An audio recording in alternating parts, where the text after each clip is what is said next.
Oke, shalom. Saya ucapkan shalom untuk teman-teman, sahabat-sahabat saya di luar sana. Ketemu lagi bersama saya di channel Mata HP. Ya, dalam video kali ini kembali saya akan menceritakan secara singkat, meringkas secara singkat cerita tokoh-tokoh di dalam Alkitab, baik Perjanjian Lama maupun Perjanjian Baru. Nah, saat ini kita akan menceritakan kisah di mana seorang atau anak-anak Adam dan Siti Hawa yang bernama Kain dan Habel. Cerita ini menceritakan, kita melihat bahwa Kain dan Habel memiliki profesi yang berbeda-beda. Ya, profesi daripada Kain itu sendiri, dia berprofesi sebagai seorang petani, yang dimana setiap harinya dia bekerja di ladang, dia bertani di ladangnya.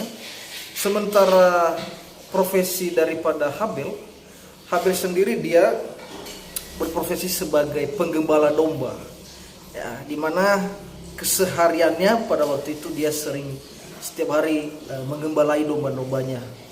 Nah, pada suatu kali atau pada suatu hari mereka mempersembahkan persembahan kepada Tuhan ataupun Allah itu sendiri. Apa yang terjadi, teman-teman? Kita melihat kisah ini menceritakan di mana persembahan yang dipersembahkan daripada oleh Kain itu sendiri tidak diterima oleh Tuhan. Karena kenapa? Kain mempersembahkan hasil taninya atau hasil apa yang diperolehnya di dalam pertanian, karena dia berprofesi sebagai seorang petani. Nah, dia mempersembahkan kepada Tuhan, dia mempersembahkan kepada Allah hasil daripada pertaniannya itu sendiri, ya. Nah, kita melihat di mana persembahan yang dipersembahkan daripada Habel itu malah diterima oleh Tuhan, diterima oleh Allah. Karena kenapa? Kita melihat Habel mempersembahkan korban binatang kepada Tuhan. Dia mempersembahkan korban binatang kepada Allah. Nah, persembahan ini diterima oleh Tuhan, diterima oleh Allah. Karena kenapa? Karena apa yang dilakukan, apa yang dipersembahkan oleh Habel itu sendiri sama persis apa yang dipersembahkan daripada kehidupan kedua orang tuanya, yaitu Adam dan Hawa, di mana mereka mempersembahkan korban binatang sebagai lambang mereka mendapatkan pengampunan dosa dari Allah atau Tuhan itu sendiri. Nah, jadi dalam hal ini kita melihat cerita ini sangat menarik sekali. Ternyata artinya bahwa persembahan yang dipersembahkan daripada Kain tidak diterima oleh Allah, tetapi apa yang dipersembahkan oleh Habel diterima oleh Allah. Karena kenapa? Karena Habel mengikuti cara Allah. Habel mengikuti apa yang diinginkan dan apa yang disukai oleh Allah ataupun Tuhan itu sendiri, kan? Nah, sementara Kain, kita belajar dia mempersembahkan persembahannya dengan caranya sendiri. Dia mempersembahkan persembahannya kepada Tuhan dengan keegoisannya sendiri. Dia tidak mengikuti bagaimana dengan cara Allah. Dia tidak mengikuti seperti apa persis dengan apa yang Tuhan atau Allah inginkan.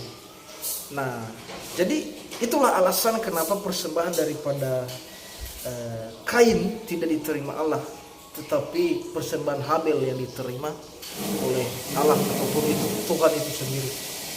Nah, jadi dalam hal ini mari kita belajar juga dalam kehidupan kita sehari-hari. Artinya bahwa mari kita jangan kita mengandalkan kekuatan kita, jangan kita mengandalkan kekuasaan kita yang kita miliki, jangan kita mengandalkan kehebatan pemikiran kita di hadapan Tuhan, di hadapan Allah.